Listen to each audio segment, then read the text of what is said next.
chilly out here. Yes, it is. It is. And, you know why? Because it is fall. Fall, and the leaves are going to start falling, and you're going to want to get outside, and we hope the wind doesn't knock us over there. And Yep. you're going to want to get out and start raking those leaves up and doing a little bit more, and you're liable to get a little bit sore. That's right. And so we want to just take a moment to educate about, hey, what happens whenever you go over the weekend and your doctor, your chiropractor may not be available right away. He might be out of town. He might be out of town, right.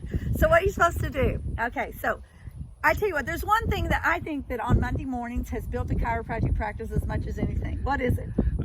It's called a heating pad. That's right. They get out, they do too much, and then they lay on a heating pad, which increases the inflammation and increases the swelling. Yeah, so your friend, whenever you are hurting and you're in pain, or if you're sore, it's ice, okay? Especially if you're having, pain that's just not the normal achy pain, okay? It's gone beyond that. So you want to make sure that you use ice, not heat. Tell me. And look at the professionals. We're watching the World Series, the Astros, Ghost Throws, and these pitchers, when they get through pitching, what's the first thing they do? They ice down their shoulders, whether they injure themselves or not. Yeah, don't go and put heat on a shoulder. That's right. That's right. And so several years ago, when we first moved here, we moved into a little farmhouse out in the county, and it had a southwestern exposure, and it had a solid wood front door, and that front door just caught that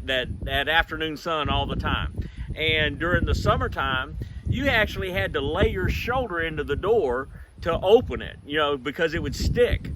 In the wintertime, we'd have to put a chair in front of the door to keep it from blowing open. And that's the same thing that happens with tissue in your right. body, okay? And so just think of what happens with the sun, on it, and the difference in temperatures.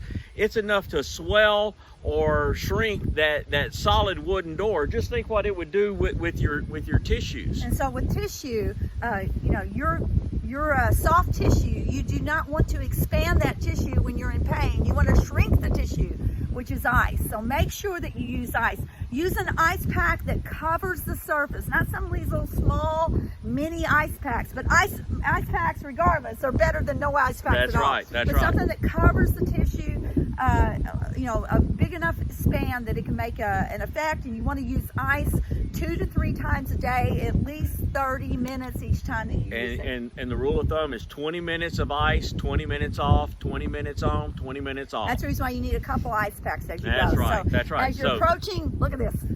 I got a rake. Okay. And so get out here and rake. That's her broom. Now that we're in October, okay, Halloween time. So get out and do the work, of course, but know how to care for yourself. Make sure you like our page, share it with other people so that they know as well, because a lot of misinformation out there. Just briefly, when you talk about heat, when do you use heat? When you are sore and you're going to go out and do activity, or you're stiff, then you want to use heat to loosen the muscle, and mobilize and increase the blood flow to that tissue. But for you weekend warriors, before you go out and play that pickup football game or that pickup basketball game, you want to use some moist heat in order to loosen up the tissues. Never dry heat. Never dry heat, moist heat before you get out and use that tissue. But after you get through and you're a little sore, or before you get sore, you want to use ice to shrink down any potential tears and inflammation. All right. Well, this is Dr. Jim and Dr. Linda. Thanks, guys. See you later. Bye-bye.